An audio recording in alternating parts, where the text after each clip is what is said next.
Hola, peace and namaste. Greetings. Hi. Hello. Bonjour. I am Chelsea, and I'm studying nonprofit administration right now in an online program. I'm getting my master's degree. Last year, I got my bachelor's in yoga studies after 19 years of trying to graduate. And I originally got into yoga for physical therapy because I was in an accident. Over the 20 years of my personal physical therapy and yoga studies, it turned into a social justice focus, and I found myself enrolled. I enrolled myself in this master's program. So I've always been an entrepreneurial type personality, like crafting, trying to just business ideas. I can always remember I called Dairy Queen when I was like 8, being like, y'all should sell smoothies. I had like a recipe, but I've never been successful in raising money or funds. It's never been one of my strong points. My strong points have been the ideas. So I'm learning all this stuff about the rules and the regulations, and I just want to clarify for anyone who has been paying attention to my channel any of the fundraisers that I have going on. So I have 3 options in my description box. One is a Cash App option, which is just for tips. Just if you feel inclined to sow a seed or to send a tip or donation because you like my content, that's what that's for. If the other one is a GoFundMe, which is a personal one for helping me to get a down payment for a vehicle and a place to live. And then there is a crowdfunder, which is to help me raise. Right now, the goal is $500,000 for a yoga studio. I've registered my yoga school as a business. So that is, anybody who contributes to that it will be viewed as through my business. Now, through that business, once I have my yoga studio, I will be using it to, I have certain populations of people that I want to work with. And I have different projects that I want to do with yoga. And I'm coming to find through these studies that some of this stuff has to be separate, and some of it, like if it's called a nonprofit, it's one thing. And most of it, what I'm noticing is it's to save a little bit of money on taxes when taxes comes around. And ultimately, the goal is for me personally is to be able to, through my yoga school, to be able to offer low-cost classes in general, but then also to offer workshops and the like in teacher trainings for people who might not otherwise be attracted to that career path. So there's another one. There's 2 other ones which you can see in the playlist section. There's yoga for homeless or incarcerated pregnant persons, and then there's something called the Silent Center. And those are both nonprofits. And I've started spreading awareness about these because these have to have board members and have to, as far as I can tell at this point, they need to have board members, and they need to be their own entities. They need to be their own organizations. And so any fundraising that I do for that at this point will to establish it as an official 501c3, 501 or 401c3. Anyways, part of those board members is having people that know that information. Now, I've been studying yoga for 20 years, and I wanted to be able to teach yoga. I've also been dealing with being homeless. I've been dealing with being homeless for 10 years. I've been celibate for 5 years. I've been off of hard drugs for 11 years. I've been off of alcohol for about 7 years, and I have my own personal goals every day that I'm working. I also am a single mom. So my personal, anyone who contributes to things, to these options, I'm just trying to clarify so it doesn't get twisted.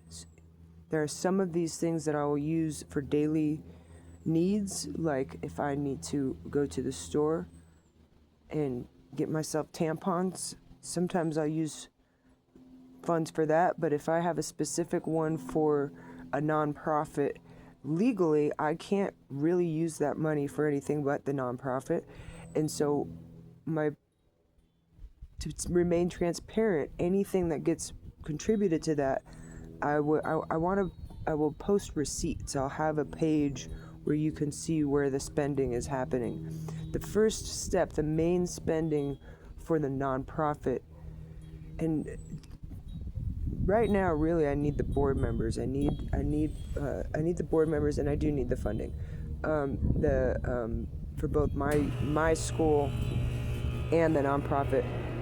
But the first thing will be for registering the organization and making it legal. That's where the initial money has to go to. The second thing that the money has to go to is facilities for the nonprofits. The yoga for homeless and incarcerated pregnant persons, I kind of intend on doing through my yoga school location. If you contribute to my yoga school, Smiling Sacrum Yoga Studies, it's already registered, that's already paid for. The next step for that is also getting a facility. The Silent Center is what I'm calling a socio-political art project, and it is a rather large art project that requires, I would say, a good acre of land and pretty much total creative control and freedom. And it's intended to be open to the public. It's for free, along with classes in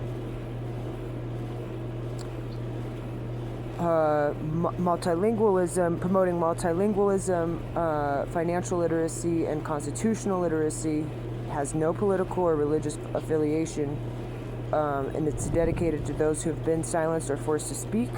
And it's a silent center where people can come and sit in silence for 5 minutes to 25 hours at a time, and it's open 24/7.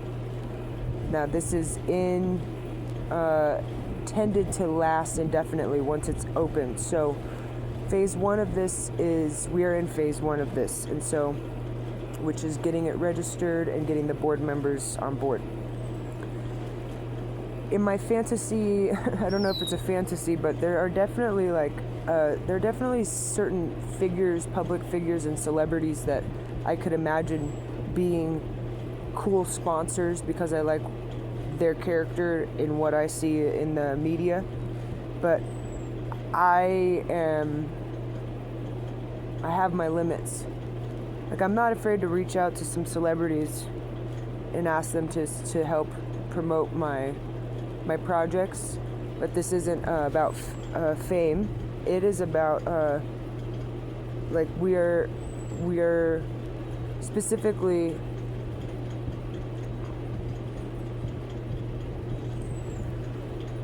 when I find the video, if I can find the video, I'll share it. But I heard someone say recently that it's one thing to be delivered, but to stay delivered, you have to have discipline. But which leads me to another quote, which is that the birth of evil comes from mercilessness left unchecked. So we need to make sure that our disciplines have peacekeeping mechanisms in them. And through not only my school and the Silent Center, but also just helping a person, me, to just make life a little bit easier for themselves. No, but really, the Silent Center, it really isn't. If I didn't have any responsibilities like if I didn't have a child, the way I would move through this might be different. But I've always wanted to do community projects. It's always been in me, making, like when I was in high school, like one of the projects that was really important to me was saving the bees. What's going to happen if the bees are all confused? And so, you know, all of the overwhelm that I feel from the pain that we share, yeah, I don't know. There's only so much that one person should expect themselves to carry. And if you're one of those types who has all these ideas and who wants to save, you know, who feels responsible for the world's sufferings, reach out to me. Look up my my website, smilengsacrumyoga.com. There's a place you can email me through. If you want to be on the board, if you guys want to donate, that's one project you might find yourself working on, and with like-minded people. And if you help me personally, like, and when I say personally, I mean getting a car and getting a humble abode is my responsibility. I have to do that. But I do need help doing that, and if you help me with that, that's nice of you. I don't know what else to say. I don't know if I'm like, I don't know. I don't need much, but I know that what I need to do what I have to do.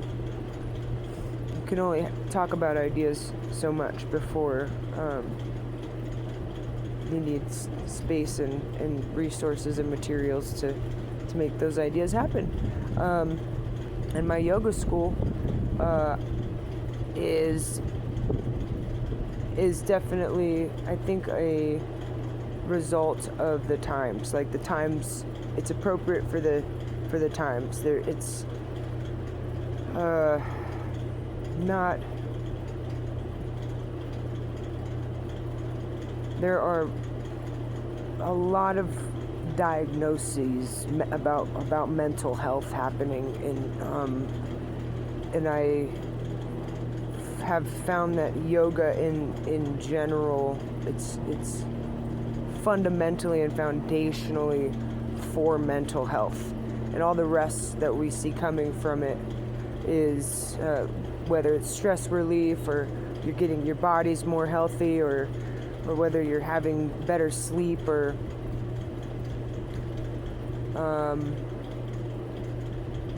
the main purpose for it is mental health, and it can be used in a vast amount of ways for a variety of types of people, and it's not one size fits all. It's definitely not, but it is for mental health, and in a time where, you know, things like madness and craziness are in diagnosis and misdiagnosis, and therapy nation is definitely alive and well. I just think that yoga gives us the tools to work through that in a really healthy way. And if I can be of service, I would love to be of service. God bless you. Thank you for listening. If you've made it this far, thank you for listening. Maybe share, give the video a like, subscribe to my channel, share the video with someone who you think needs to hear it, and yeah, thank you for listening. God bless you.